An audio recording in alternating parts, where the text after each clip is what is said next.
OK. Parfait. Alors oui, c'est moi qui a sollicité Catherine après avoir vu son récit et d'avoir moi-même marché, pas à pied, à dos de dromadaire dans le désert du Sahara. Et c'est une expérience assez... j'ai rapporté de là des photos assez exceptionnelles. Bon, en tout cas, exceptionnelles pour moi, c'est très agréable. Alors, en résumé, écoutez, c'est le premier de trois récits de voyage organisés par la DOCAR. La DOCAR, vous le savez, l'Association de développement des aînés de l'UQAR, qui organise des formations pour les 100 000 personnes de plus de 50 ans de l'Est du Québec. Alors, évidemment, on souhaite en avoir beaucoup qui assistent à nos formations. On est en train de préparer d'ailleurs la session hiver. Alors, si vous êtes là, c'est parce que vous avez déjà des liens avec la DOCAR. Alors, je vous incite à continuer de vous informer et à suivre les liens. Pour ce qui est de la présentation de ce matin, Catherine est comme dans sa présentation sur le site aussi, Catherine est, je pense, une grande voyageuse et entre autres aussi une voyageuse originale, en tout cas, qui a des voyages, je ne sais pas si c'est une voyageuse originale, mais elle a des voyages originaux. Alors, dans ce cas-ci, marcher seul dans le désert, dans le Sahara, c'est quelque chose. Alors, écoutez, j'en dis pas plus. Catherine, je te laisse continuer. Merci Michel. Tu es un peu figé là, mais bon, c'est pas grave. C'est la connexion Internet du portage, pas toujours évidente. Alors merci pour la belle introduction. Je pense pas que je fasse vraiment des voyages originaux, c'est-à-dire que ma façon de voyager, c'est avec la marche. J'aime marcher. C'est ma façon à moi de voyager et puis d'être en contact avec justement des pays différents. J'ai fait le chemin Inca, je suis allée au Pérou, en Bolivie, tout ça, et à chaque fois, puis je marche en montagne. J'aime marcher en fait. J'aime ce rythme-là et ça me permet d'entrer en contact avec les gens, avec des paysages de façon à mon rythme justement. Je trouve que c'est très important le rythme. Alors voilà, donc c'est l'originalité, mais il y a beaucoup de gens qui voyagent comme ça. Puis quand même, je tiens à spécifier que Michel, j'ai pas marché seule. Je pense que ça, j'aurais pas été capable de marcher seule dans le Sahara. Donc, je suis partie quand même avec un petit groupe, comme vous allez le voir, parce que je pense qu'on peut pas survivre seul, surtout pour une occidentale là qui connaît pas les us et coutumes, enfin tout ce qu'un désert peut offrir, et aussi tous les dangers quand même d'un désert, quoique beaucoup moindres qu'on pourrait le penser a priori. Donc vraiment. Oui, j'ai voyagé en petits groupes et puis voilà. Donc vous me voyez là avec un tchèche sur la tête, j'ai tenu à le mettre et c'est pas banal d'une certaine façon parce que juste avant l'entrée dans le désert, les guides nous ont acheté cette pièce de tissu qui est un grand rectangle et qui s'est avéré être notre allié le plus précieux pour marcher dans le désert parce que ça nous protégeait bien évidemment du soleil. Donc, il y a une mince couche de tissu. Je me suis toujours demandé comment ça se fait qu'on n'avait pas d'insolation juste avec ce petit bout de tissu sur la tête. Mais ça a vraiment fait toute la différence. Donc, dès qu'on se levait dans la fraîcheur du matin, on avait envie de mettre le tchèche. Et puis ça, là, c'est la pièce de tissu on la rabattait comme ça, non pas on n'a pas eu de tempête de sable pendant notre voyage, mais comme je vous le dirai, je vais vous le rappeler lors du récit, il y avait de nombreuses mouches. Et là, donc, on se protégeait des mouches avec notre... Oui, c'est très surprenant. C'était ma grande surprise du désert. Des mouches, des mouches, des mouches. Donc là, on se protégeait des mouches comme ça.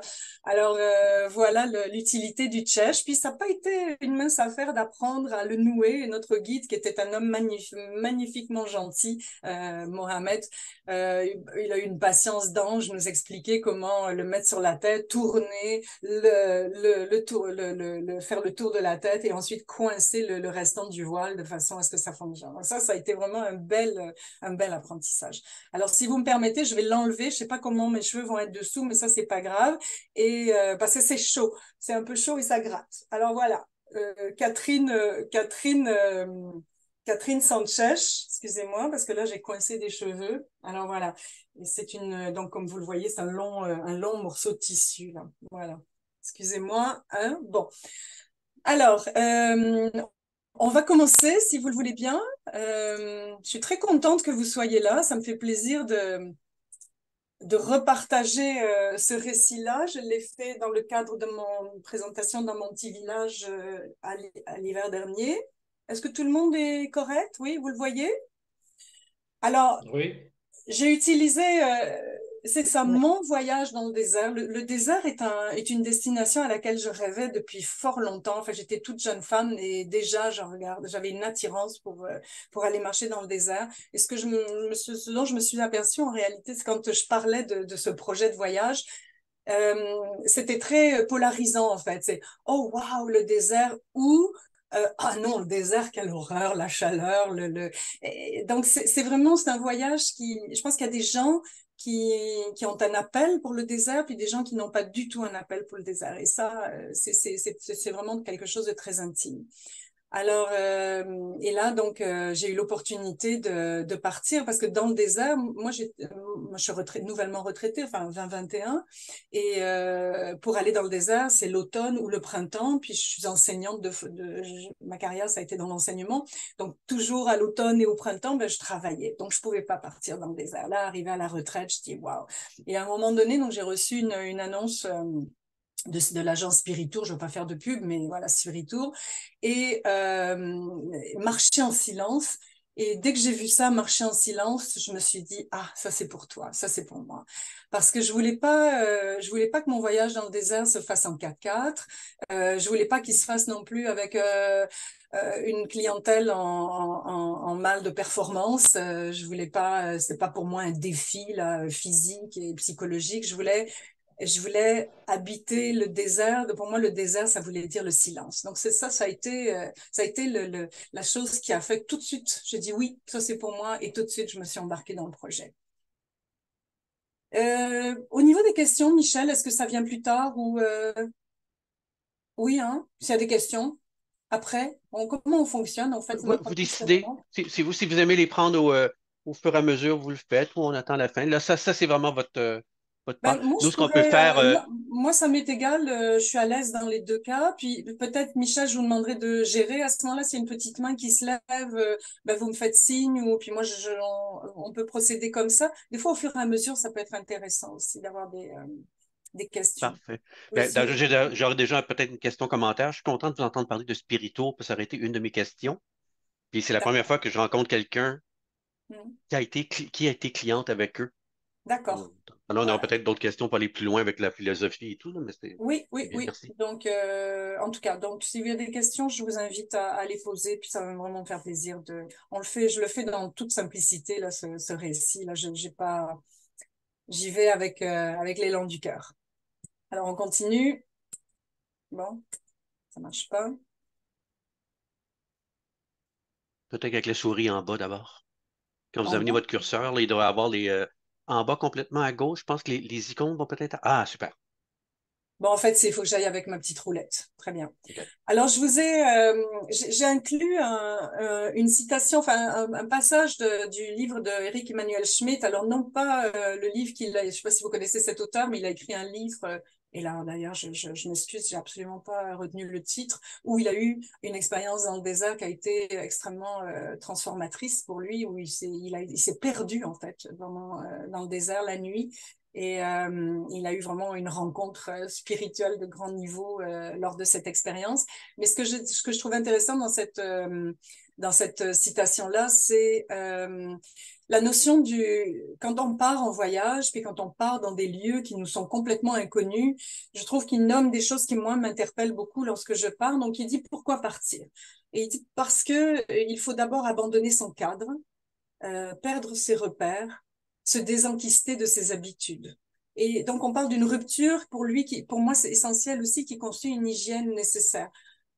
Et donc, moi, je trouve que c'est important, pour moi, en tout cas, c'est important d'aller dans des lieux où je suis obligée de mettre de côté toute ma zone de confort et tout ce à quoi je suis habituée pour aller à la rencontre de quelque chose et aussi tester ma capacité d'adaptation, en fait, qui pour moi me dit, ben, j'ai le goût de vieillir en souplesse, alors il faut que j'exerce ma souplesse. Et ça, c'est vraiment, on est dans une souplesse mentale et tout ça. Donc, le voyage exprime, et aussi, donc, deuxième élément, le voyage exprime ensuite le respect de soi-même, le soin qu'on apporte à soi-même, consacrer du temps à la rêverie, à l'impromptu, aux sensations, aux sentiments. Donc, je pars pour moi, je choisis mon voyage et je prends soin de moi à travers cet élan-là de voyage que je peux avoir.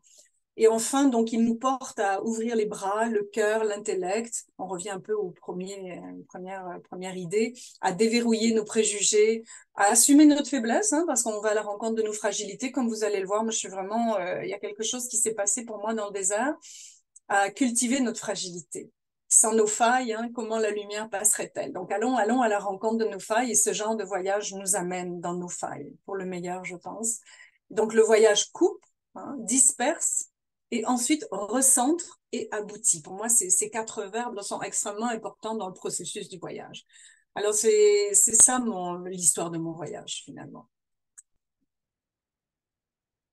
Alors, ça, c'est la première photo de moi qui suis partie. Non, je porte des verres de contact, mais pas question d'avoir des verres de contact dans mon voyage dans le désert. Je m'imaginais mal avec le sable et tout ça. Donc là, j'ai mis mes lunettes. C'est pour ça que vous me voyez avec des lunettes sur la photo. Et j'ai mis ouf le sac, chercher les erreurs. Alors, vous allez le comprendre plus tard. Les 2 erreurs, finalement, qu'on voit au départ. Là, je suis à Rivière-du-Loup. Je veux prendre le bus qui m'amène à Montréal. Et donc, le sac est une erreur. Puis je vous expliquerai pourquoi. Et les chaussures également. Les chaussures, là, ça a été mon grand enjeu. Là, comment je vais être chaussée dans le désert. Donc, on va en reparler.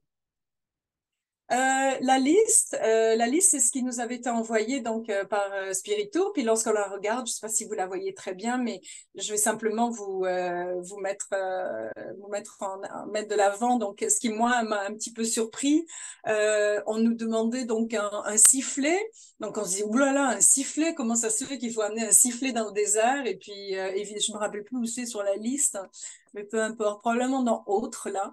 Et donc, on se disait, et puis là, ah oui, là, il est là, le sifflet. Donc, on se dit, aïe, aïe, ça va mal. Ça veut dire que là, on peut se perdre dans le désert. Et puis, quoi que tu fasses, quoi que tu cries, on va pas t'entendre.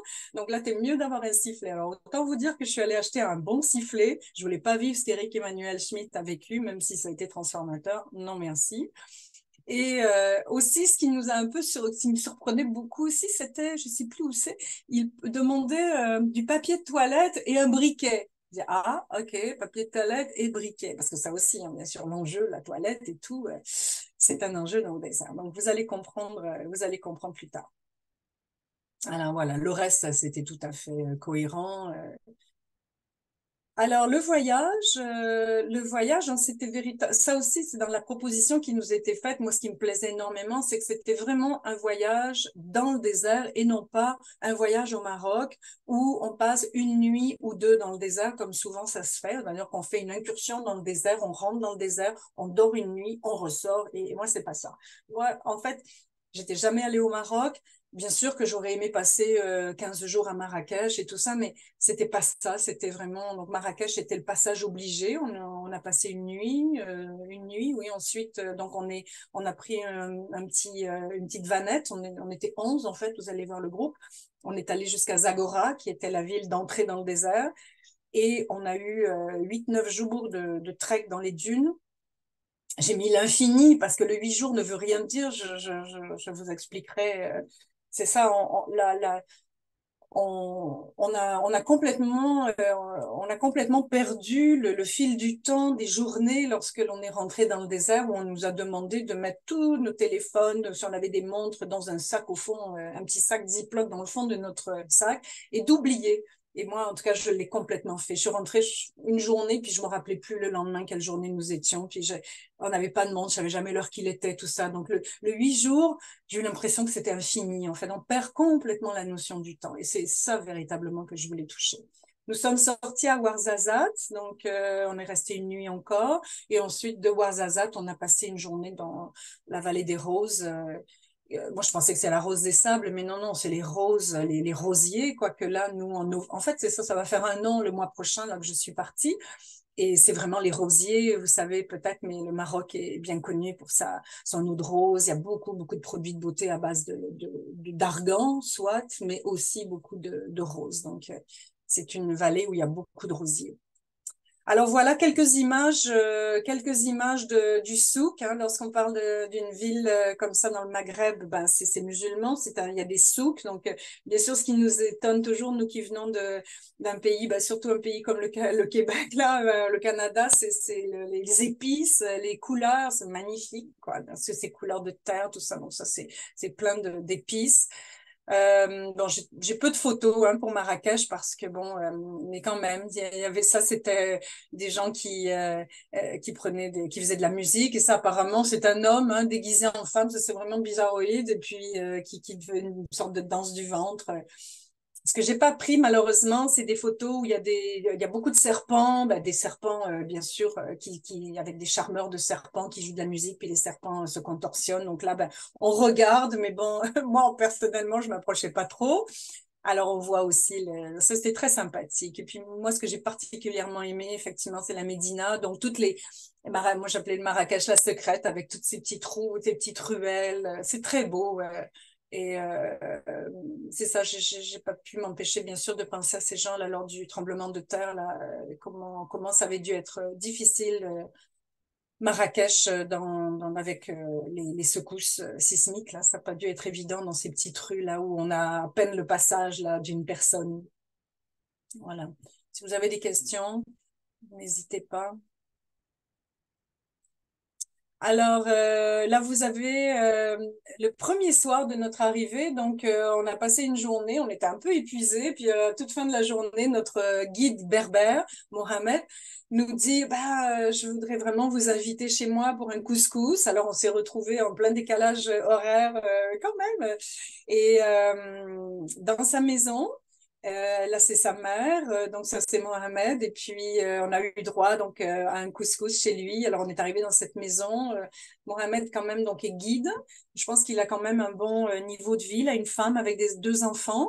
Il vit avec sa sœur également. Puis ce qui nous a un peu surpris, on le voit pas là sur la photo parce qu'on est arrivé de nuit, mais la maison, le deuxième étage n'était pas terminé. Puis il y a eu beaucoup de maisons qu'on observait autour qui n'étaient pas terminées, qui n'étaient pas finies. Et il nous disait mais c'est parce que c'est chez nous, là, quand on finit une maison, ben, on paye une taxe, hein, bien sûr, sur les maisons. Donc, le principe, c'est, on finit pas notre maison, puis tant qu'on l'a pas fini, ben, on paye pas de taxe. Donc, c'est une manière de sauver des sous, finalement. Donc, ça, on a trouvé ça quand même assez particulier. Alors, comme vous pouvez voir, on est pieds nus, hein, donc on rentre pas, bien sûr, avec nos chaussures, c'est des tapis, tout ça. Bon, il y avait, quand on est rentré dans la maison, bien sûr, il y a des toilettes à l'intérieur, mais pour ceux qui ont peut-être voyagé, vous savez, les toilettes, c'est des toilettes turques, c'est comme ça qu'on les appelle. Oui, Michel, tu as une question? Oh, mais c'est pour après, j'avais une question sur Berbère. D'accord.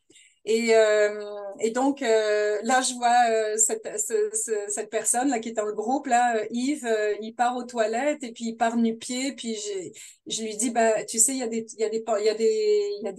petites chaussures là comme des tongs là en plastique là mêlées avant d'aller va pas nu-pied parce que bon, là, il me regarde un peu surpris. Il dit, tu crois? Je dis, oui, oui, mets tes chaussures. Puis quand il est revenu, il dit merci parce que bon, on pose les pieds à plat sur comment dire c'est en céramique évidemment Ouais. et puis on se met à quatre pattes et puis on fait ce qu'on a à faire et puis après ça ben groupe il y a comme de l'eau en tout cas bref mais c'est très mouillé quoi donc si on y va pieds nus mais on ressort on a les pieds trempés puis bon enfin bon alors c'était comme un peu le premier petit choc culturel là lorsqu'on est arrivé dans la maison de Mohamed l'histoire des toilettes. Oui, Michel? Ma question, c'était par rapport à Mohamed, qui est berbère. Fait que la nuance ou la différence entre berbère et marocain. Ah, ben les Berbères, écoute, je suis pas du tout une spécialiste, j'ai peur de pas répondre de façon adéquate à ta question, mais c'est des tribus nomades, hein, qui vivent beaucoup dans le désert, en fait. Donc, mais je pourrais pas te répondre de façon plus OK. spécifique. Mais c'est le peuple du désert, en fait. Comme les Touaregs, je pense qu'ils sont en Algérie, les Peuls, enfin, non, les Peuls, ça c'est en Afrique, l'Afrique du Sud, mais, enfin, pas l'Afrique du Sud, mais l'Afrique noire.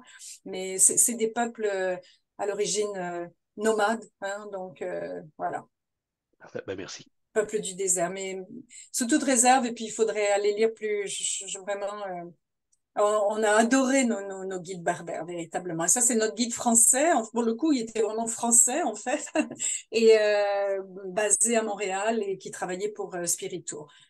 Voilà, ça, c'est Catherine, Oui? c'est Julie, j'ai une question par rapport au repas. Est-ce que les repas se prennent comme ça, là, avec une table centrale, puis sur les divans? Ben là, ça a été le cas parce qu'on était nombreux. Puis, mais tu vois, tout le long du voyage, évidemment, on n'avait pas de chaise. On était tout le temps assis par terre, Oui. en fait. Oui, mais Donc, dans les familles, généralement, c'est comme ben, ça, il y avait une plutôt. table. Écoute, regarde, tu le vois. Ben là, on était par terre parce qu'on a eu un rituel du henné. Là, on nous a fait le henné protecteur là dans les mains. C'est les sœurs, la sœur et la maman là qui sont arrivées puis qui nous ont fait le henné protecteur. Mais on voit, oui, c'est ça, on voit là, il y a une table, voilà. Donc, il y a quand même une table avec une banquette. Hein, on voit la banquette Mm. ici, donc là, voilà, c'est ça. Mm. Donc ça, le henné, là, dans la main, il a duré puis on nous en avait mis sur les ongles également. Et sur les ongles, il a persisté, là, le henné, jusqu'à ce que l'ongle repousse complètement. Donc, on a eu les marques, là, du henné, donc, c'était important pour eux qu'on ait ce rituel du henné chez eux après le. Moi, je pensais que c'était le dessert, là. Ça arrivait avec la petite pâte verte, là. Mais non, c'est du henné. Ben, j'ai une question là-dessus. Est-ce que Oui. c'était que pour les femmes ou les hommes membres Non, du c'est groupe? ça. Les hommes l'ont fait aussi. C'était pour tout le Ah, monde. Oui. OK. Les hommes n'ont pas Merci. voulu sur les ongles. Si je peux Il y avait ajouter, 3 hommes, je crois, ouais, dans le groupe. si je peux ajouter un bout, j'ai vécu une expérience comme ça, mais pas dans le cadre d'un voyage organisé. Le guide privé que nous avions nous a amenés dans une famille. Les femmes, les filles sont restées à la cuisine. J'étais là avec ma fille et nous étions les invités. Exactement cet environnement-là, des grands divans qui finissent plus, une table dans un coin pour Oui, manger. On mange avec les mains, la main droite, oui, oui. parce que la main gauche, elle sert à autre chose. Et l'aîné, il y a juste ma fille qui l'a eu, par contre. Mm, oui. Moi, j'étais surprise effectivement que les hommes aient accès aussi à ONE, mais là, bon, mais oui, effectivement, tu soulignes quelque chose d'important là dans leur culture aussi. La main droite, la main gauche, elle sert pour justement s'essuyer à la toilette ou souvent on se lave hein, avec de l'eau. Il n'y a pas de papier, hein, le papier, donc c'est la main considérée entre guillemets impure pour on touche pas avec la main gauche.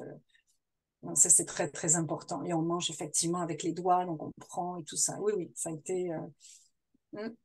Bon, nous, on a quand même, même dans le désert, on avait des ustensiles quand même, mais parce que bon, ben, c'est sûr qu'ils sont adaptés à la clientèle qu'ils ont, donc voilà. Alors en route vers le désert, ça c'était le petit camion la petite camionnette que nous avions, c'était très bien. Et puis en route, donc voyez, on voit un peu l'architecture hein, avec le pisé qui est un mélange donc de boue et c'est très traditionnel, le sable évidemment partout. Et là, Mohamed, ce qu'il a, c'est un petit réchaud. Hein, et ça, c'est un réchaud qui a été utilisé pour faire la cuisine pendant le trek, donc avec des bouteilles de gaz et tout. Donc, parce que on a été traités comme des rois et des reines. Là, la cuisine est extraordinaire, comme vous allez voir là.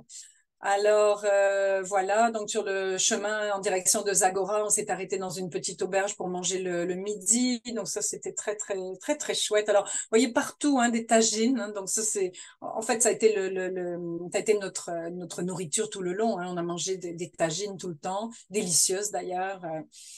Alors voilà, c'était une très très belle petite auberge là qui faisait un gîte pour. On a rencontré des Français là. Enfin bon. Alors, bien sûr, hein, là, quand on va au Maroc, hein, l'art, la mosaïque est extrêmement présente. Donc là, c'est une petite fontaine que l'on a là. C'était de toute beauté avec, bon, là aussi, les portes. On a pris quelques photos. Alors voilà, nous voici arrivés à Zagora. Donc ça, c'est avant d'entrer. Donc on était dans un bel hôtel. Hein, on s'est vraiment gâtés. Vous voyez un peu comment c'est sophistiqué avant d'entrer dans le sable. Alors bon, les petites boutiques. On voulait acheter une djellaba, on n'a pas réussi à trouver, mais bon, Voilà, donc rien de... Ça, c'est le groupe. Je vais vous le présenter très bientôt. Alors là, la Dolce Vita, il y avait même une piscine, mais je ne sais pas pourquoi, on n'avait pas envie de se baigner. Donc là, on a pris notre petit déjeuner dehors. Là, on était tellement bien sous les palmiers. Là, c'était magnifique, magnifique hôtel. Voilà, donc l'entrée dans le désert, c'est simplement un court extrait vidéo que je vous présente. J'espère que ça va fonctionner.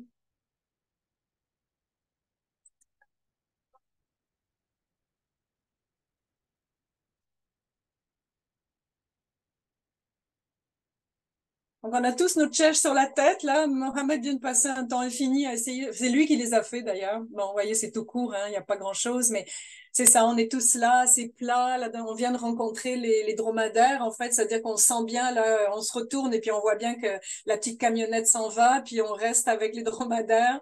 Et puis, c'est ça, on est vraiment dans, là, la phrase, c'est ça, j'embrasse l'expérience. Donc là, il y a cet élan là qui vient et puis bon ben là je suis prête là, on a notre chaise sur la tête, j'ai le chaise sur la tête et puis mais quand je vous dis ça nous a pris au moins 2 jours avant d'être capable de faire ça parce que ça tombait tout le temps, on n'arrivait pas bien à le serrer, bon alors voilà.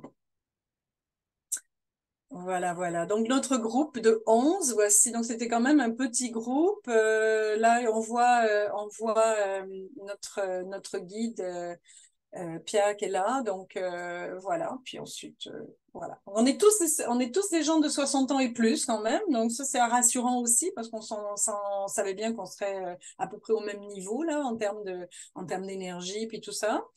Donc il y a beaucoup de femmes, mais il y a 3 hommes avec notre guide là, donc non, ça a été un beau groupe vraiment. Puis vraiment, moi ce que j'ai trouvé, bon, bien sûr on ne se connaissait pas. Moi j'avais nos guides. Nos guides sont là, donc ça c'est les guides berbères. On avait quand même 5 personnes pour nous, plus le guide qui nous accompagnait là dans le suivi, puis dans la journée. Mais on avait un cuisinier à temps plein qui est là, et puis les autres, ben, ça s'occupait de la méharée, de tous les fameux dromadaires là, qui sont extraordinaires, quoi. Voilà. Ça, c'est ma complice, donc je suis partie avec Lise, donc j'étais pas toute seule. D'ailleurs, je connaissais Lise, donc, mais les autres, je les connaissais pas. Donc, Alors là, on riait parce que justement, là, on s'en allait dans le désert, là, enfin, on arrivait, puis là, on avait c'est avant qu'on mette les tchèches et tout, et là, on regardait les dromadaires autour de nous, puis là, on voit ce dromadaire, puis il avait l'air très, très enthousiaste, là, ça nous a rigolé, parce qu'ils ont vraiment un sacré caractère, les dromadaires, là, on voit bien, là, c'est des animaux qui ont leur personnalité, et on rit, là, c'est bon, ça va. Alors, donc, on n'a pas encore porté ces blancs becs, là, parce que clairement, vous allez le voir au fur et à mesure de la méharée, là, il y a des gens qui ont dû être portés parce que bon, c'était trop difficile, en fait, là. Voilà, donc Mohamed, moi je l'appelais mon berbère sage. Là, c'est celui, il parlait très bien français parce que tous ne parlaient pas français. C'est ça, j'ai oublié de le dire, mais dans nos groupes, là, il y avait le jeune Mohamed, celui qui était habillé en jaune, parlait français, mais les autres ne parlaient pas français. Donc la communication était plus au niveau des sourires, merci, tout ça. Mais bon, alors voilà, notre berbère sage et puis le porteur d'eau. Hein, donc ça, c'est extrêmement important. Il avait toujours de l'eau pour nous, donc. Voilà. Donc c'est cette photo là, image bien la façon dont on fonctionnait, c'est-à-dire que le matin, lorsque l'on partait, nous on partait à droite avec 2 chameaux. En fait, je devrais pas dire chameau, je devrais dire attends, je sais plus si c'est des chameaux, des dromadaires. Les dromadaires ont une bosse, donc c'est vraiment des dromadaires. Et donc nous on partait à droite et le reste partait donc de leur côté pour aller plus vite et de façon à monter le campement. C'est-à-dire que lorsqu'on arrivait, le campement était prêt. Et heureusement parce que ben, c'est des lieux, il n'y a aucune ombre et donc on avait une tente pour nous où on pouvait quand même arriver puis se mettre à l'ombre. Ça va? Est-ce qu'il y a des questions jusqu'alors? Ça va bien. Ça va bien? Alors voilà, nos alliés, les dromadaires, hein, évidemment. Donc vous les voyez avec les couvertures. Donc là, ça c'était les dromadaires qui nous accompagnaient et sur lesquels on pouvait grimper si au besoin. Alors, tous les matins, il fallait les charger. Donc, ils étaient très chargés, mais c'était quand même, Mohamed nous l'expliquait bien. Lui, il avait à cœur que ces dromadaires soient bien traités. Donc, il les surchargeait pas trop.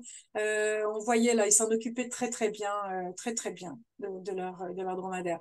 Le soir, lorsqu'on arrivait, il les laissait courir, hein, courir, c'est un bien grand mot, mais il les laissait vagabonder autour du campement. C'était drôle parce que il plantait comment dirais-je, un drapeau blanc, beige, et il nous disait, ben ça c'est le repère, c'est-à-dire que les dromadaires savent où nous sommes là, quand ils partent autour là. Donc ils partaient, puis ensuite ils revenaient au campement en début de soirée, et là ils entravaient les jambes de devant là pour qu'ils ne puissent pas partir, et puis le matin qu'il faille les chercher au moment de partir. Donc c'était un petit peu la dynamique là avec les dromadaires. Alors Grognon, notre préféré, on l'aimait beaucoup, on l'avait appelé Grognon parce que le premier jour, ils avaient essayé de partir qu'avec un seul dromadaire et il n'a pas arrêté de chialer tout le long de la première journée. Il faisait du bruit, il voulait pas avancer parce qu'il voulait aller avec les autres, ses copains là, de l'autre méharé. Donc là, il y a eu des conciliabules, là, puis ils ont dit, bon, ben, on n'a pas le choix. Le lendemain, il fallait qu'il ait un compagnon. Donc, du coup, on s'est retrouvé avec deux dromadaires à chaque journée parce que lui, il râlait. Alors, on l'avait surnommé Grognon. On l'aimait bien. Quand je vous dis qu'ils avaient des caractères. Donc, la question qui m'a souvent été posée, marcher dans le désert, je sais pas, j'arrive pas à voir qu'est-ce qui est écrit là, perte de sens du temps, voilà. Oui, perdre le sens du temps. C'est ce que je vous disais, la proposition qui nous avait été faite, c'était du moment que vous entrez dans le désert, vous avez un téléphone cellulaire, vous êtes venu avec votre téléphone cellulaire, vous le mettez dans le sac et vous l'oubliez. Et on l'a fait. Personne, enfin les gens ont fait ce qu'ils ont voulu. Hein. De toute façon, personne ne contrôlait. Hein. Mais moi personnellement, je l'ai fait. Et de fait, je me rappelais plus, ça faisait un jour ou 2 jours que j'étais là, parce qu'en fait, ce que nous faisions tous les jours, c'est nous marchions, quoi. Alors, la question qui m'a été posée souvent, c'est est-ce que c'était fatigant de marcher dans le sable? Vous savez, on a probablement tous et toutes marché dans le désert, marché dans le sable, il y a quand même une fatigue hein, d'enfoncer tout ça. Et oui, on avait des grandes parties où nous étions dans du sable, donc où on enfonçait, puis donc c'était plus laborieux. On avait aussi beaucoup de boue là où c'était des pistes. Donc vous voyez, c'est un peu croûté. Donc là, on était quand même, ça c'était beaucoup plus facile. Et je vous parlais des chercher l'erreur là dans ma première diapo avec le sac, mais les chaussures. Et donc moi je m'étais acheté des chaussures toutes particulières pour marcher dans le désert, donc des chaussures souples en petit tissu, mais vraiment de coureur en fait. Et la première journée, là, ça a été terrible. Là, le sable n'arrêtait pas de rentrer n'arrêtait pas de rentrer dans mes chaussures, bloquait. Donc là, j'étais tout le temps en train d'essayer de m'arrêter, vider, mais je me suis vraiment abîmée 2 orteils d'aplomb. J'ai perdu d'ailleurs les ongles et tout. Et heureusement, une autre amie qui avait marché dans le désert m'avait dit, moi, Catherine, j'ai marché en sandales finalement tout le long. Donc j'étais allée m'acheter des bonnes sandales de marche hein, qui ferment bien.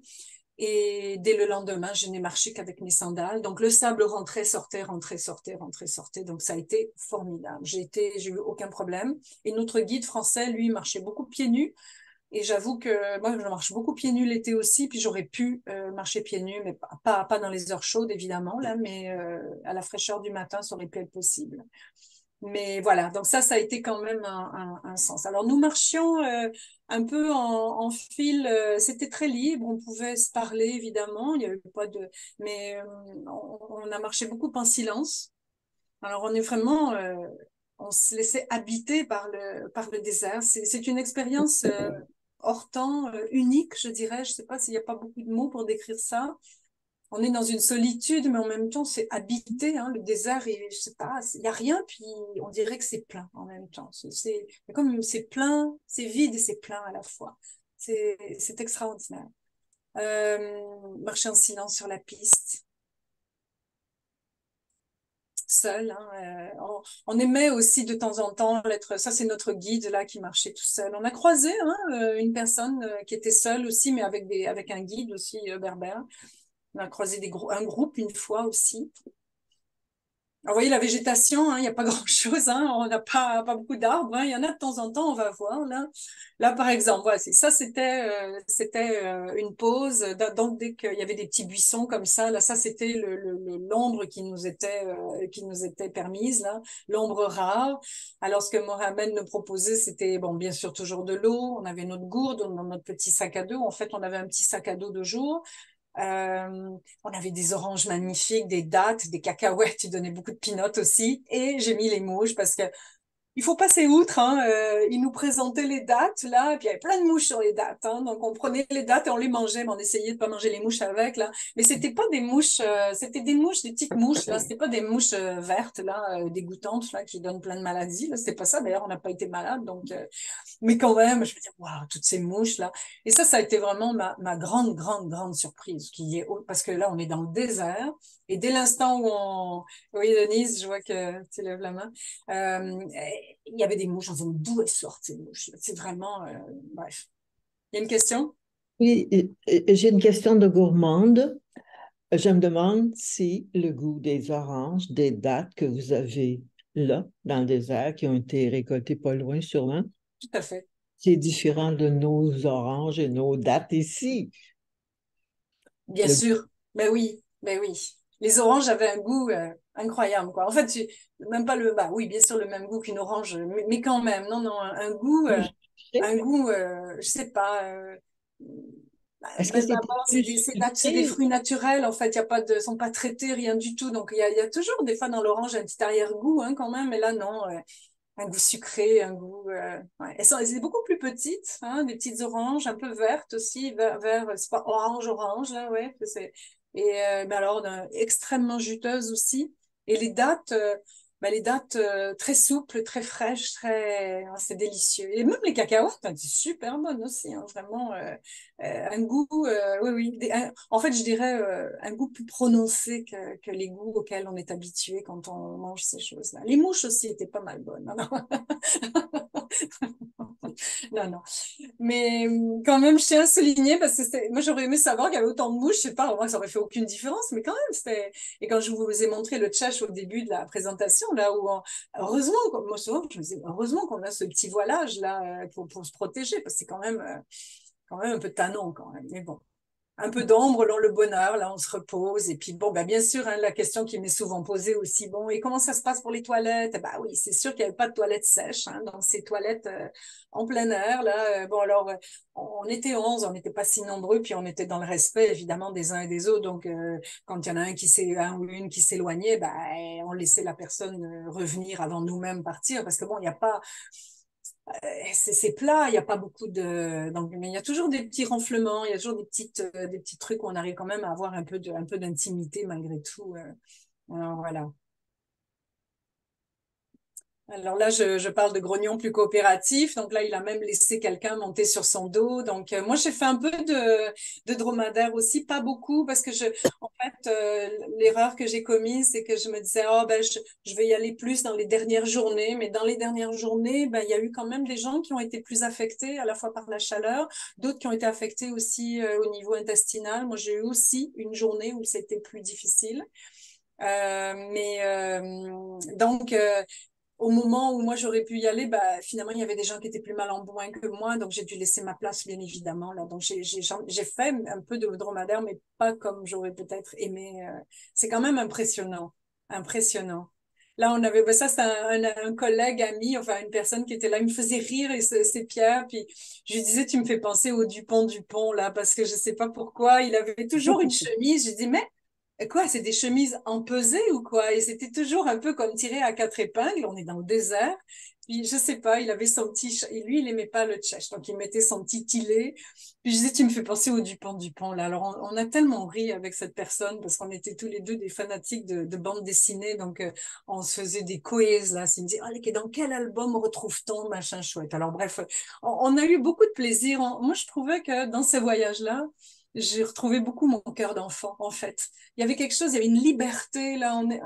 On avait, et ben c'est ça, on n'était pas tout le temps, quand on voyage, comment dire, interpellé par toutes sortes d'images, par toutes sortes de sensations.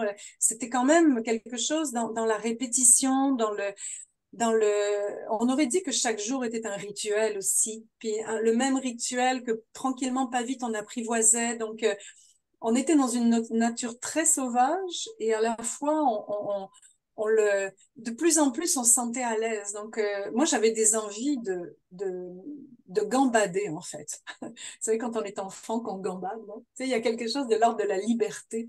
On était libre. On n'était absolument pas en danger. Ça, c'est important aussi, parce que ça aussi, on en reparlera. Alors là, j'ai mis à dos de vagues parce que lorsqu'on monte sur un dromadaire, c'est vraiment l'impression que l'on a. Il y a quelque chose de l'ordre de ça monte comme ça. Et ce qu'il faut faire, c'est pas résister. Il faut pas se cramponner. Il faut complètement se laisser mou, molle, et puis se laisser aller dans la vague. C'est des grands vaisseaux, hein. Donc ça aussi là, il y a quelque chose de très méditatif là dans la façon dont. Hein, Michel, tu fais ça, hein, si tu étais ado, là, il y a quelque chose, hein? Il y a quelque chose qui est très apaisant. Oui, et surtout d'embarquer et de débarquer en trois parties. Oui, la première fois, c'est assez impressionnant. Oui, Et parce qu'on est ensuite, très. quand on est dessus, bah, c'est ça, comme tu dis, on se laisse aller. Ouais, ouais. Catherine, vous parliez tout à l'heure du fait que c'est assez plat. Oui, Justement, peut-être à cause de ce qu'on voit dans Tintin, on imagine souvent le désert avec des dunes vallonnées, là. ouais. Est-ce que c'est le cas ou pas? Oui, oui, c'est le cas, mais si tu veux, il y a vraiment des zones, effectivement, on va en voir là, mais il y a aussi des longs bouts, c'est des pistes en fait, c'est très plat. Mhm. Oui, OK. oui. Voilà, justement, waouh, le toit du monde, là, par exemple, on est sur le haut d'une dune, là, puis ben, pas très haute quand même, on voit, il n'y a pas un immense dénivelé, là, on n'est pas dans le.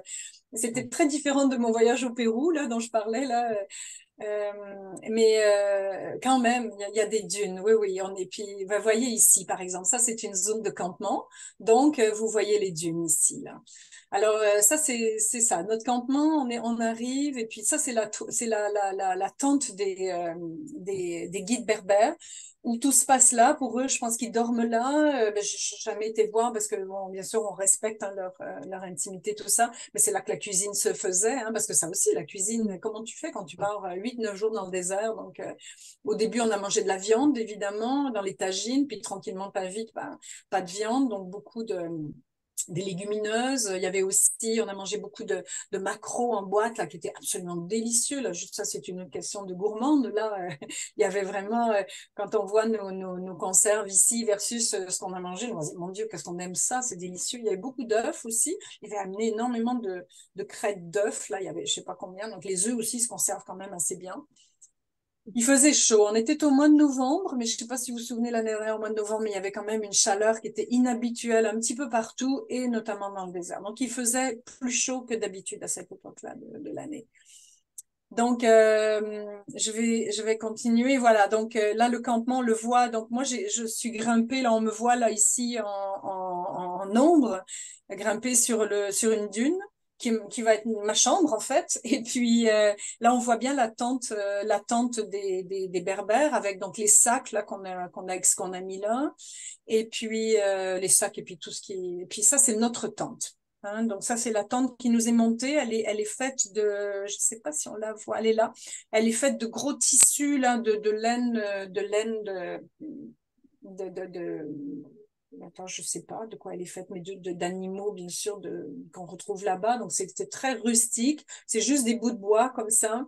Et sous la tente, quel four, hein, donc il fait une chaleur là. Donc, nous, quand on arrive, on, on avait, ce qu'on voit ici, là, c'est nos petits, ça, on a chacun, c'est des petits matelas de sol.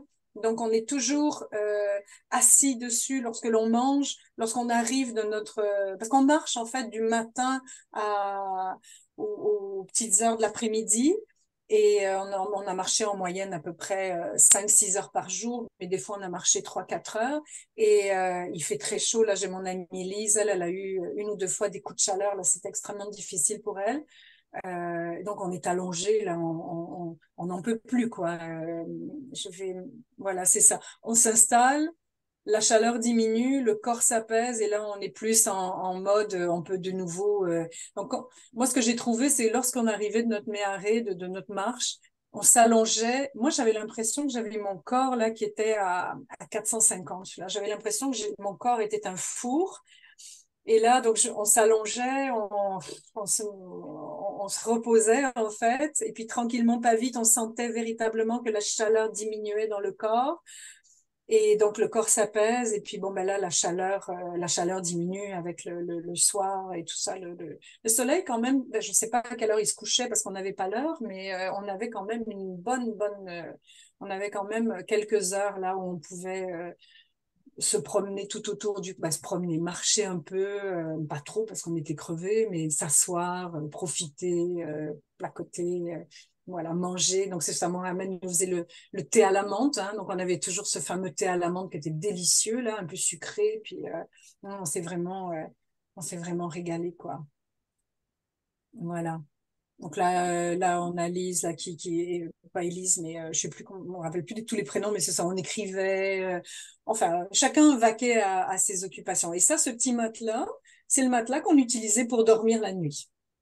Donc, une fois qu'on avait fini de manger, puis qu'on avait fini de partager en groupe sur ce qu'on avait vécu dans la journée, tout ça, on prenait nos matelas, puis pouf, on partait dans notre chambre, c'est-à-dire sur la dune. Je vais vous montrer, vous allez voir. Ça, je vous présente quelques images de ce. Alors, malheureusement, moi, c'est pas moi qui ai pris des photos. Je suis quelqu'un qui ne prend pas de photos. J'aime pas prendre des photos. Et donc, j'ai quand même donc eu des photos de part et d'autre là de gens qui étaient là.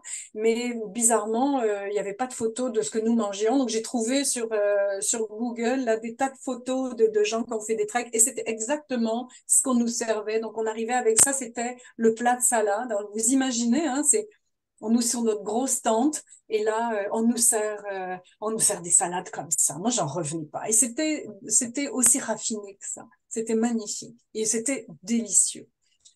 Alors les tagines, hein, les tagines donc voilà et on nous servait beaucoup. Donc là vous voyez c'est des grenades. Hein, des graines de grenade, tout décortiquées, et les fameuses oranges de Nice, là, dont on parlait des questions, c'est ça. Donc ça, c'est nos desserts. Des airs de fruits en fait. Et c'était présenté comme ça, hein. Vraiment, on aurait dit que, je sais pas, sans donner le mot, je sais pas, mais il y avait quelque chose de l'ordre. Alors, on était gâtés, là, on s'est senti, là, on a senti que nos guides berbères prenaient tellement soin de nous, là, c'était absolument extraordinaire. Et ça aussi, c'est une photo de Google, là, c'est pas nous, mais cuire le pain dans le sable, on avait du pain de sable. Alors, vous avez la recette ici. Le pain du désert, donc c'est vraiment comme notre pain, là, de farine ou un petit peu de levure. Et beaucoup de pétrissage, évidemment. Et c'est vraiment, donc, voilà comment ça se passe. Il faisait un feu de bois. Alors, tout le long qu'on marchait, les guides ramassaient du bois sec là, qu'ils trouvaient à droite, à gauche là, pendant la journée. Et le soir, un feu de bois. Et une fois que le bois est consumé, donc la pâte à pain qui ressemble un peu à une pâte à pizza, pof, on met le sable, on met la pâte sur les cendres, on recouvre hein, d'autres cendres, puis ensuite du sable. Et on laisse cuire quelques minutes. Et étonnamment, quand on ressort le pain, bah, pas étonnamment, il est cuit. Mais ce qui est étonnant, c'est que, bah, alors après ça, il était tapé, là on tapait pour faire tomber les cendres, faire tomber le sable, et hop, on nous le donnait. Et moi, honnêtement, j'ai jamais eu un grain de sable qui creuse. Bah, peut-être un petit grain de sable de temps en temps, mais rien. C'est-à-dire qu'on aurait pu croire qu'on allait avoir la bouche pleine de sable, mais rien du tout. Et il était délicieux, ce pain. Moi, je me régalais avec ce pain. C'est vraiment absolument délicieux. La gourmande, je vois qu'elle elle est toute contente de voir ça. Là. Elle va y aller, là, manger le pain de sable. Là. Y a-t-il des questions? On buvait bon, bien sûr, pas d'alcool, évidemment. On buvait donc du thé à la menthe. Du thé à la menthe tout le temps. Du thé à la menthe. Ouais. Oui, j'ai une question. Oui, Michel? En tant que végétarien professionnel depuis des dizaines d'années, je comprends bien qu'au début, il y avait de la viande, mais après ça, quelqu'un végétarien aurait eu un aussi beau voyage. Tout à fait. Puis il y avait Ouais. d'ailleurs mon amie Lise est végétarienne. Et Ah, puis, oui, pour elle, le voyage a été parfait. Et donc, mais oui, parce que ça a été finalement un voyage beaucoup plus. Moi aussi, j'étais très contente. On a mangé avec beaucoup de légumineuses, des œufs. C'est végétarien, donc si tu manges des œufs, tout ouais. ça. Donc oui, ça a été un voyage. Oui, tout à Ah, c'est fait. super. Très bien Merci. adapté pour quelqu'un de végétarien, oui. Alors, je vous ai mis ici monter dans sa chambre. Parce que En fait, c'est ça. Et quand je vous parlais de l'erreur, chercher les erreurs, là, la première diapo, il y avait les chaussures, il y avait le sac. Moi, c'est une amie qui m'avait prêté un sac de marin, là, un sac un peu en long, là, parce qu'on nous avait bien recommandé d'amener des sacs qui n'avaient pas d'armature pour pas blesser les dromadaires qui, eux, portaient les sacs dans leurs grosses, dans des paniers. Mais il fallait en aucun cas qu'il y ait quelque chose de rigide qui puisse blesser l'animal. Donc, on comprenait bien. Moi, j'avais un sac à dos, un très bon sac à dos sans harnais, mais je m'étais dit, oh, peut-être que non. Puis finalement, j'ai opté pour ça, mais c'était un sac que je devais tenir à la main. Et ce que j'ai particulièrement trouvé difficile, c'est que il fallait quand même prendre le sac là et puis le grimper tout le long de la dune, qui était quand même assez haute, tout dépendamment. Là, on voit une amie là qui elle a pris sa chambre à coucher, c'est là. Nous, c'est là. Euh, donc on montait et ça dans le sable, alors pour le coup qui était on s'enfonçait dedans à traîner ce gros sac, des fois c'était après la journée là. Ça, la prochaine fois j'aimerais beaucoup y retourner honnêtement, et je reprendrai un sac à dos sans harnais là, puis là tu prends ton sac à dos, tu montes, c'est beaucoup plus simple. Alors voilà, mais et ça, je mets toilette, check, parce que bien sûr là, je reviens de ma toilette. Alors la toilette, c'était à l'arrière là. Tu trouves un petit coin un peu à l'abri des regards. Tu fais ce que tu as à faire et après là, tu reviens et hop, tu montes dans ta chambre. Alors de là où j'étais, de ma chambre, c'était la chambre de l'autre. Hein, donc la personne est sur une autre dune. Moi, ce que j'ai trouvé fascinant, c'est que bon, nous étions 11. Et je peux vous dire que notre bulle, si vous êtes quelqu'un qui avait une bulle importante et qui avait besoin d'une bulle, alors là, c'est vraiment le voyage pour vous parce qu'on n'est vraiment pas les uns sur les autres. On avait le choix. C'était pas sympa. On regardait, OK, où est-ce que je vais dormir là? OK, on arrive, où je vais dormir là? Moi, c'est cette dune.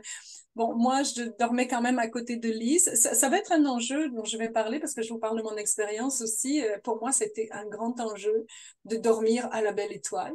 J'avais jamais fait ça. Et ça a été mon cadeau du désert, vous allez le voir. Dans le désert, bulle garantie, comme vous pouvez le voir. Donc, on est là, regardez, là, il y a des gens qui sont là, il y en a qui sont là, il y en a qui sont là. Enfin, donc, on est... et ça, là, c'est une expérience inouïe, quoi. Inouïe, vraiment, de cet espace, quoi, cet espace, et un espace tranquille. Quand on va dans le désert, l'autre question qui est posée aussi, c'est aïe aïe aïe, c'est pas dangereux les scorpions, tout ça. Alors bon, ce qui nous avait été dit, c'était non, pas dangereux. Des scorpions, oui, il y en a. Quand on marchait, des fois, on traversait des zones avec un peu plus d'arbustes, des pierres, des petites roches, tout ça. Donc, on nous disait, bah, vous n'allez pas soulever une roche, c'est pas la peine. Ok, laissez faire, vous voyez la roche, vous trouvez belle, c'est très beau, mais vous la soulevez pas parce que peut-être qu'il peut y avoir un scorpion sous la roche. Mais là où nous étions, dans les campements, vous le voyez, là, c'est que du sable. Et donc, il y a pas d'endroit où des insectes peuvent se cacher, tout ça. Cela dit, une fois, on s'était installé avec Lise, et puis là, je dis, il y a quand même un petit trou, là, un petit trou bien rond, là. J'ai dit, bon, ok, un petit trou bien rond, je sais pas ce qu'il y a dedans, alors si tu veux bien, on va s'éloigner. Donc, on s'était éloigné. La seule chose qu'on a vue, ce sont des scarabées, beaux petits scarabées bleu-noir magnifiques. Et qui d'ailleurs, il y en a un qui m'a mordu, en fait. Je l'ai pris, là, je le trouvais tellement beau, puis paf, il s'est dit, mais pour qui elle se prend celle-là? Donc, paf, il m'a mordu ou piqué, ou je sais pas. Bon, mais ça pas du tout, j'ai pas du tout été blessée. Donc, non, vraiment, une sécurité incroyable, quoi. Y a-t-il des questions? Oui, Alors, excuse, animaux à quatre, on a l'image encore là de Tintin ou d'autres, ou oui, un chacal ou un renard du désert ou des écoute, mammifères. oui, oui, il y en a effectivement, mais vous le savez, hein, les animaux, bien souvent, ont davantage peur que nous, hein, d'eux. Donc, en fait, ils cherchent pas du tout notre compagnie. Ils n'ont rien à gagner, en fait. Donc, Ouais. puis bon, au niveau de la nourriture, est-ce que c'est ça qui aurait pu attirer? Donc, mais là, les guides, sont très, les guides, ils sont impeccables. Ils connaissent le désert comme leur poche, en fait. C'est Mohamed, là, qui nous a guidés. Il a passé toute sa vie dans le désert, en fait. Donc, ils connaissent chaque recoin. Donc, nous, on avait une confiance aussi inouïe dans ces gens. On disait, bon, ben, ce sont eux, ils nous disent qu'on est correct. Bon, ben, voilà. Donc, non, oui, effectivement, il y a ces animaux, mais il y a rien de dangereux. Il y a rien de dangereux. Là, j'ai marqué une mignonne, je vois pas moi parce que j'ai toute une barre en haut, mais c'est une petite cuvette. Ça, c'était une petite cuvette où on allait faire nos besoins à l'abri des regards. C'est parce que c'est un grand enjeu, hein. Il n'y a pas de toilette, il n'y a pas de toilette sèche. Et là, vous vous rappelez là, dans la liste là, le fameux petit papier de toilette et le briquet là, ben, c'est là qu'on comprend toute la signification du papier de toilette et du briquet. C'est-à-dire qu'on nous disait, bon, bah, écoutez, vous allez faire ce que vous avez à faire, vos besoins, dans un endroit que vous trouvez, en fait.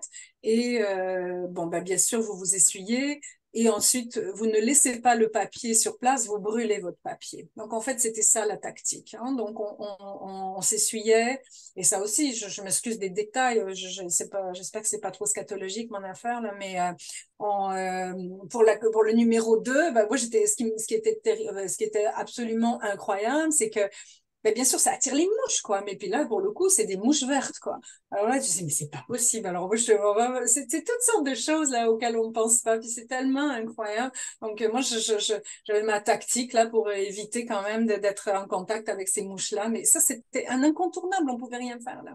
Et sitôt que le sac, sitôt que le papier était brûlé, bah, pouf, il n'y a plus de mouches, quoi. Voilà. C'est-à-dire que et puis bon, mais ces mouches s'occupaient de nos besoins, nettoyaient nos besoins. Donc c'est aussi le cycle naturel des choses, hein. C'est quand même, ça, moi, j'ai trouvé ça extraordinaire. Donc, alors ça, il faut être prêt il faut être prêt à cela aussi quand on part dans des voyages comme ça. Personnellement, moi, ça m'a pas du tout dérangé. Bah, c'est sûr que c'est une petite adaptation, mais bon, moi, j'ai grandi en Europe. Et puis bien souvent, hein, on allait en camping, puis on faisait nos besoins dehors, tout ça, hop, à quatre pattes. Puis donc moi, ça m'a pas du tout, j'ai pas été perturbée par cela. L'hôtel aux 3000 étoiles. Donc ça, là, ça non plus, c'est pas une photo qui vient de notre virée. Là, c'est vraiment une photo que j'ai prise, mais c'est parce que c'était ça, là, hein. On est loin de toute pollution lumineuse, là, donc on avait accès à un ciel incroyable. Donc c'est ce que nous dit notre guide. Voilà, vous êtes invité à l'hôtel 3000 étoiles. Et donc, des étoiles, des étoiles, des étoiles, la Voie lactée, là, c'était absolument extraordinaire. L'aube fraîche, hein, donc ça c'est une photo, voilà le soleil, hein, c'est ça l'aube fraîche, hein, parce que dans le désert, les nuits sont fraîches, mais fraîches agréablement. J'ai jamais eu froid. Cela dit, on avait quand même un duvet chaud, hein, un duvet très chaud. Moi, j'avais quand même tuque. Pour me coucher, j'étais en tuque. J'avais des leggings en laine de mérino. J'avais un petit chandail en mérinos, un pull de laine. Voilà. Et ma grosse doudou et une grosse couverture en plus en laine j'ose pas dire en laine de dromadaire parce que je suis plus sûre de mon coup, mais je pense que oui.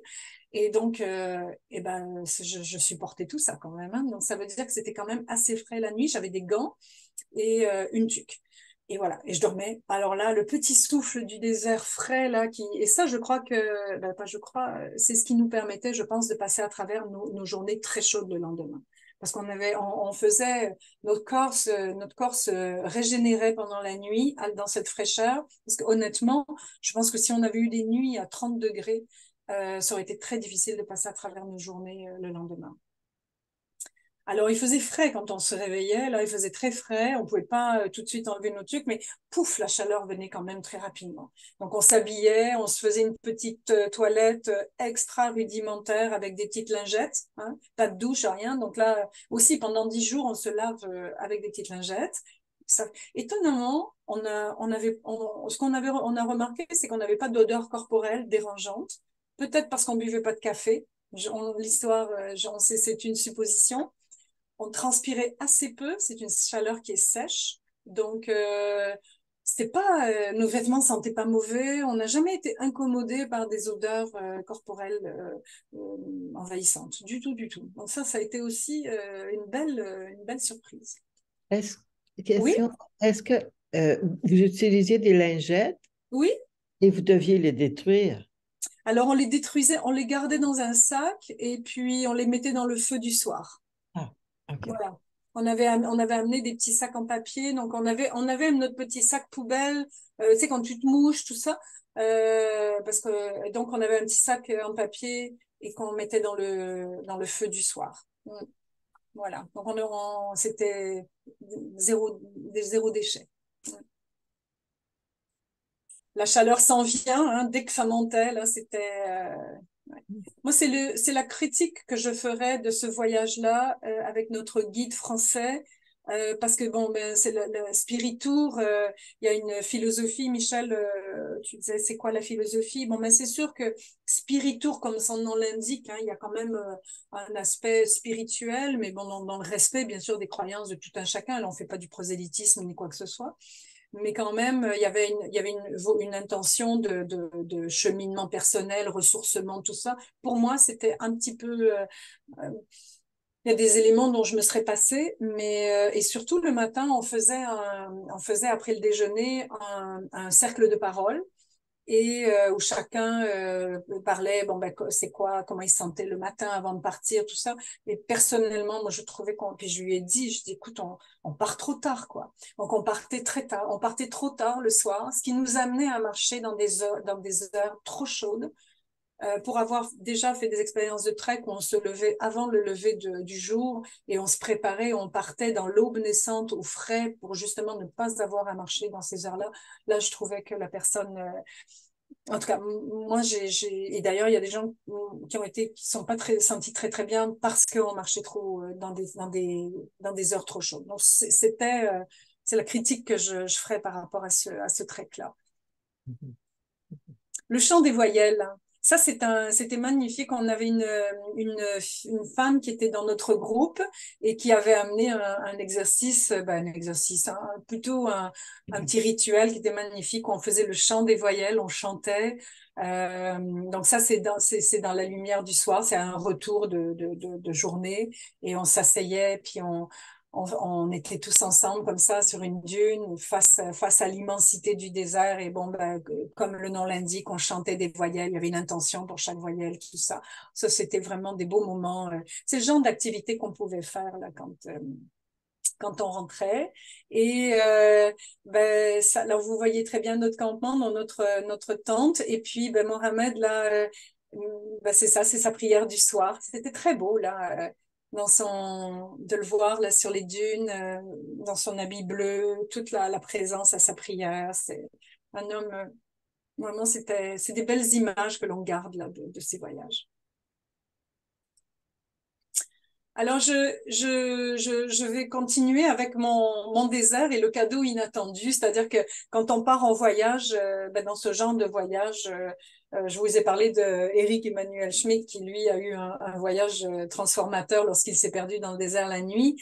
Moi, ce que j'ai vécu dans ce désert, c'est vraiment, ben, je le partage en toute confiance avec vous. Là, c'est intime, bien sûr, mais en même temps, ça parle de moi, mais ça parle de tout un chacun, là, d'une certaine façon. Le cadeau inattendu. Ce que j'ai vécu dans le désert, c'est le premier soir, parce que vous avez vu, hein, je vous ai parlé monter dans sa chambre, l'hôtel à 3000 étoiles et compagnie. Dans le voyage, pour la nuit, on avait soit l'option d'avoir une petite tente comme ça. On avait je pense que le Mohamed avait amené 3 petites tentes. Et on pouvait dormir aussi dans la tente qui était montée par les Berbères, qui était toute ouverte, mais quand même, il y avait un toit, ou monter et dormir à la belle étoile. Simplement notre matelas, comme voilà. Donc moi, le premier soir, je dis, oh non, moi là, impossible, je peux pas dormir dehors, c'est impossible. Moi, je suis quelqu'un qui a besoin de ma petite protection, puis tu sais, il faut que je me sente en sécurité, patati patata. Donc là, Lise, elle dit non, moi je dors dehors. Donc là, elle m'aide à monter la tente, on monte la tente. Et moi, c'est pour ça que j'ai mes premiers soirs, je suis celle qui dort dans la tente. Et donc, je suis dans la tente et je passe une nuit horrible parce que je suis dans la tente et d'un seul coup, cette tente-là, elle est, au lieu d'être protectrice, elle est comme, elle me coince. Hein, c'est marrant, hein. Il y avait un petit filet juste au-dessus, là, où je pouvais voir le ciel à travers mon petit carré, là. Et je dors très mal, en fait. Mais bon, je me dis, bah, c'est la première nuit. Une première nuit, hein, souvent quand on dort à l'extérieur, on ne dort pas très bien. C'est notre cerveau reptilien qui est en marche, là. Donc au matin le deuxième matin, donc lors de notre cercle de parole, le cercle de parole, on avait un petit œuf, on prenait l'œuf dans la main. Moi, je prends l'œuf dans la main, puis je sais absolument pas ce que je vais dire, mais la seule phrase qui monte ce matin-là, c'est je suis, et c'est celle que je vous avais vue tout de suite, là, c'est je dis, à ma grande surprise, je dis, je suis celle qui dort dans la tente. Parce que les autres dormaient, j'étais la seule qui dormait dans la tente ce soir-là. Je suis celle qui dort dans la tente et contre toute attente me vient une émotion pas possible. Là. Les larmes me coulent, puis je dis, je suis celle qui dort dans la tente. Oh, ah ouais, j'étais complètement là. Alors tout le monde était, les gens autour étaient, on se connaît pas, hein, on est un groupe, donc il y a une émotion qui passe. Puis je dis, bah, je sais pas ce que je vais faire de ça. Je dis, mais c'est pas grave, je vais marcher, puis on verra bien, quoi. Et donc, je suis partie avec ça toute ma journée, toute la deuxième journée. J'ai marché en silence, puis c'est ça, je suis celle qui dort dans la tente. Et puis là, sans remonter, bien sûr, là, toutes mes résistances, nos vies, tout ce qu'on a vécu, puis c'est ça. Et c'était, et plus fort que ça, je me suis dit ce soir, Catherine, hein, tu dors dehors. Et puis, il y avait une chanson, il y a une chanson que j'écoutais, que j'aime beaucoup, là, de Daran et les Chaises, là, qui est un chanteur, là, puis c'est, je préfère dormir dehors. Là, c'est une chanson qui nomme, là, l'élan de liberté. Puis donc là, j'avais ce cri, là, qui montait à l'intérieur toute la journée. Je préfère dormir dehors. Donc là, j'ai marché, puis je dis ce soir, je dors dehors. Et voilà. Et donc, je suis arrivée, on a fait un sac de parole le soir, et puis bon, bah, je l'ai nommé ça. J'ai dit ce soir, je dors dehors. Et là, il y avait un des gars là qui dit, mais t'es sûre, Catherine, tu veux pas quand même monter une tente au cas où? J'ai dit non, justement, aucun au cas où, pas de plan B, je dors dehors. Et c'est ce que j'ai fait. Alors, j'ai quand même dit à Lise, écoute, Lise, quand même, je veux dormir à côté de toi, là. Je veux pas dormir toute seule dehors, là, quand même. Donc, au lieu d'être sur une dune, on avait trouvé un petit lieu un peu à l'abri. Et ce qui a été magnifique, alors bien sûr, j'ai dormi en pointillé quand même, parce que on peut pas passer sans transition, là, de dormir dans une tente à dormir dehors comme ça, là. Mais ce qui était magnifique, c'est que je me suis réveillée à un moment donné en sursaut dans la nuit et il y avait un dromadaire qui était là, dont je voyais juste la tête. Et à chaque fois que je bougeais dans mon sleeping bag, il se tournait vers moi, puis il me regardait. Puis là, on se regardait. Puis je dis, ah, mon beau prince, je dis, tu me protèges. Il y avait quelque chose de tellement magique là dans cette présence de cet animal qui bien sûr, hein, ils ont des sens extrêmement développés, donc ils me voyaient. En tout cas, oh, c'était absolument magnifique. Donc voilà. Donc ça a été mon expérience vraiment. Et là, c'est ça, je préfère dormir dehors. Ça a été vraiment cet élan de... Et vraiment, je me sentais comme ça, c'est ça, là où je me dépose à ciel ouvert. Donc, c'était vraiment un lieu de grande... Donc voilà, donc je suis celle hein, qui se couche, je vois pas le haut là, qui se couche Chaud. sur Sur le sable chaud des dunes, c'est ça, sous la voûte céleste comme une nouvelle née. C'était vraiment le mouvement de confiance. 3000 étoiles, poussière d'étoiles, la voie lactée, tel un joyau qui s'étire, grandiose, accroché au firmament. Il y avait la lune soudain se détache lentement et vient danser avec les étoiles. Je suis là, toute là, libre, le ciel à portée de main, le vent frais du Sahara qui me caresse la joue et me chuchote, viens que je te berce enfin. Je suis celle qui est bercée. El lugar de mi corazón. Moi, je suis de descendance espagnole du côté de maman. Et c'est ça, dans le désert aussi, quand je marchais seule, j'arrêtais pas à voir. Pourtant, je ne parle pas couramment l'espagnol, mais je comprends et je le parle un peu. Il y avait plein de phrases en espagnol qui montaient. Ça aussi, c'était un peu bizarre, oui. Des choses bizarres qui se passent quand on est dans le désert. Mais c'est là, je dis, el lugar, ça veut dire le lieu de mon cœur, el lugar de mi corazón. C'est ça qui montait. Donc, je pourrais dire que c'est ça, ça a été une rencontre dans la confiance, dans le lieu qui te berce. Ouais. Donc, ça a été magnifique. Le silence du sable et le souffle du vent frais du désert de nuit. Là, il est déjà, j'observe qu'il est déjà, moi je pensais que j'aurais à peine de quoi parler pendant une demi-heure, mais j'avais complètement oublié comment je suis une bavarde et comment je peux parler pendant 1000 ans sur quelque chose qui dure 10 minutes normalement. Mais là, je veux pas vous endormir non plus, là. C'était extrêmement intéressant. Je suis ravie, moi, de vous C'est avoir vrai, c'est vrai. écouté. Vraiment, Idem. merci. C'est un beau partage. Merci. Merci, merci. Oh, je vais aller un peu rapidement parce que la toute dernière fois, la toute dernière soirée, nous avons eu un rituel dans le désert. Alors regardez, ça, nos guides berbères et notre guide avait fait des trous dans le sable dans lesquels ils avaient mis des petites chandelles. Et à tour de rôle, nous étions, le temps qu'il prépare tout ça, nous, on avait d'autres activités avec notre guide. Et puis, on venait nous chercher à tour de rôle. Et puis, il y avait un feu à l'entrée de ce chemin de lumière où on avait été préparé à l'avance, où on nous disait, bah, qu'est-ce que tu veux laisser dans le désert que tu ne veux pas ramener de ton voyage, hein? Qu'est-ce que tu veux laisser? Et donc, on avait un petit papier sur lequel on avait écrit ce qu'on voulait pas ramener et on le brûlait donc dans le petit feu. Et ensuite, on marchait là tout le long avec un guide berbère qui nous tenait la main. On faisait notre chemin de lumière jusqu'à retourner là où on se retrouvait tous ensemble. Puis on faisait le partage voilà, rituel, désert et ce que j'apporte avec moi.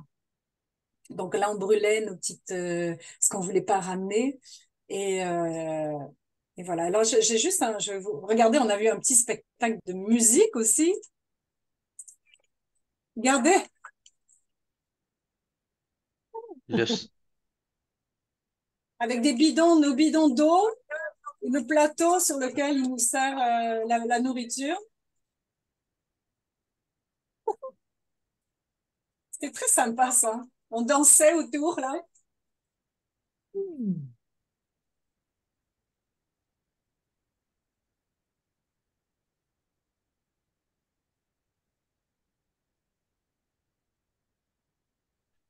je sais pas si c'est Une juste moi. chanson à Le son est réponse. pas là, mais je sais pas pourquoi. Parce que Qui? ça devrait fonctionner. Le son, il est pas. Ah S'il y avait non, du son, là. oui, Mais il y avait du son. est-ce que Ah, tu ben l'entends alors, on chez va toi? arrêter, là. Ben, OK. Ah, il n'y a Mais au pas de moins, on a son. l'ambiance, on a une idée. Oui. Non, mais c'est voilà, parce que en fait, t'as Mohamed qui dit une phrase qui est reprise. Nous, on est là, on danse autour, en tout cas, c'est tellement chouette. Et ça, c'est des bidons, donc c'est les bidons dans lesquels était gardée l'eau. Pour laver et tout. Alors ça, c'est les caisses, c'est les tambours en fait. Alors il tape en rythme là-dessus. Puis là, Mohamed, lui, il a quelque chose en métal, donc il y a un autre son. Mais c'était vraiment, moi je pensais qu'il allait sortir les instruments de musique. Ben non, non, pas du tout. C'est vraiment, c'était tellement bien. Alors voilà, donc et voilà, donc le dernier matin, on a acheté pour aider une amie de Mohamed là elle fait ses parures là, donc ça c'était très particulier hein, de ces hommes là qui nous installent parce que bien sûr il y a une grande pudeur hein, entre ces gens-là et nous, il faut faire très attention. Mais là, bon, ben, c'était un petit peu apprivoisé au cours de toutes ces journées où nous étions ensemble. Donc là, c'est eux qui m'installent ça parce que ça n'arrête pas de tomber. Puis ils étaient tout contents de faire ça. Ils étaient tout, voilà. Donc ça c'est la plage. Ça c'est, on déjeunait là comme ça. Alors on est tout le temps assis par terre, tout le temps. Donc ça, c'est sûr que physiquement, il faut quand même faut être à l'aise avec ça là. On marche et on n'a pas de chaise quoi. On est tout le temps assis par terre. Voilà. Et we've made it, hein, donc on était là tout fiers, hein, on était super contents là, tous ensemble, voilà. Donc guide, donc on a tous survécu, voilà. Donc c'est ça. Et on est sorti en 4x4. Là, pour le coup, on est sorti en 4x4. J'ai mis rock'n'roll parce que on a été, à un moment donné, on a été pris dans les dunes avec le 4x4. Puis, donc là, ça y est, c'était fini le silence, là. On est sorti du désert de cette façon-là. Alors voilà. Donc je pense que si je peux terminer avec ça, c'est vraiment parce que le reste c'est la vallée, tout ça. Je trouve que j'ai quand même beaucoup parlé, donc je voudrais laisser un tout petit peu de temps s'il y a des questions. Puis Moi, pour bien enregistrer le mot. J'aurais besoin de savoir comment on épelle le nom de cette coiffure. Que je- le tch- Oh, le tchèche, C-H-E-C-H, je pense que ça s'écrit là. C-H-E-C-H, le tchèche. Un tchèche. D'accord, merci. Bienvenue. Maintenant, c'est plus stable. Voilà, voilà. Ben, moi, j'ai une question aussi. Oui. Pardon. Une fois que vous êtes sorti du désert, pour la suite, vous êtes revenu dans la ville, est-ce que c'était déstabilisant? Est-ce que c'était Puis je parle pas de revenir déstabilisant? ici au Québec, Non, non, mais non, c'est non, non, vraiment non, au non. Maroc. Euh, oui, c'est déstabilisant. Tout est, bah oui, oui. D'abord la promiscuité aussi, d'être avec du monde, en fait, ça c'est déstabilisant. Euh, la douche, moi je pensais que j'allais, tu sais, dire oh wow, ma première douche en 10 jours là, bah même pas, même pas. En fait, on était un peu tristounés quand on est sorti. En fait, on était un peu triste de sortir. C'est comme si, oui, c'est une très bonne question, Michel, parce que on aurait, je vous parlais pour moi, je serais restée plus longtemps. Voilà, je serais restée, j'avais pas hâte de sortir du désert du tout. Ça m'a très dérangé les 4x4. Et le bruit, la voiture, c'était le retour. J'en aurais pris plus. J'avais qu'une envie, c'était de repartir. C'est marrant, hein, parce que souvent on est content de rentrer. Moi, je suis quelqu'un qui aime partir et qui aime rentrer. Mais là, je trouvais que... Parce que je commençais aussi, au bout de 8, 9 jours, à vraiment... à, à habiter hein, vraiment le lieu. J'aurais pu passer vraiment plus longtemps. Mais à la fois, ça m'a paru, j'ai eu l'impression d'être restée bien plus que 8 jours dans le désert aussi. Hein, donc c'est la notion du temps, on le sait, hein, c'est très subjectif. Hein, donc c'est pas que j'ai pas passé assez de temps, c'est que j'avais pas envie de sortir. Voilà, c'est plutôt ça. Hmm, Ouais, merci beaucoup. Ben, merci. gros merci, Catherine. Vous avez peut-être remarqué comment j'aime moi aussi le désert, cette partie-là. Ce voyage-là au Maroc, il y a 16 ans déjà, a été un des plus beaux voyages que j'ai faits dans ma vie. Je suis allé l'année suivante en Tunisie. C'était plus commercial, mais tu nous as transmis une passion que tu avais et qui a été super intéressante. Alors, un gros merci. Ça me fait vraiment plaisir. Euh, Hein. je clôt en disant que la semaine prochaine, merci d'avoir été là.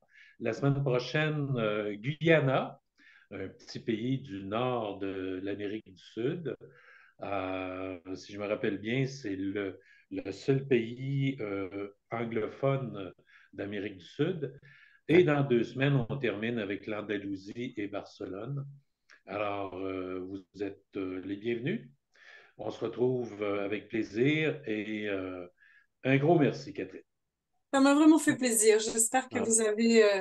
ben, c'est ça, quand on raconte un voyage, on parle beaucoup de soi. Bon, ben, ça, on se met vraiment de l'avant, mais ben, bien évidemment. Mais j'espère que ça a été... j'espère que vous avez...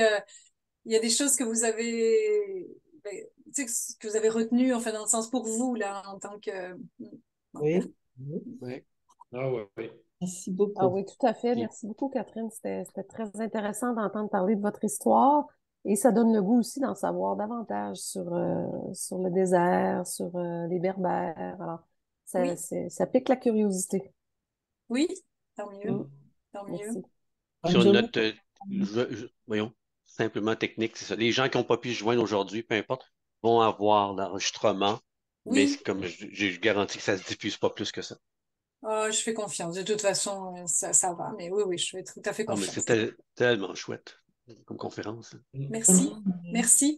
Mais c'est un voyage, c'est ça qui, on peut pas faire autrement que parler de l'expérience parce que je peux pas vous présenter 40 photos de dunes en disant ben voilà la dune un tel, voilà la dune un tel. C'est alors là pour le coup je me serais endormie. Bon une chance que c'était 10 heures le matin et non pas 6 heures le soir là, mais je veux dire ouais. donc c'est vraiment un voyage qui se raconte de façon complètement différente d'un voyage Enfin, vous comprenez ce que je veux dire en fait. Voilà. D'accord.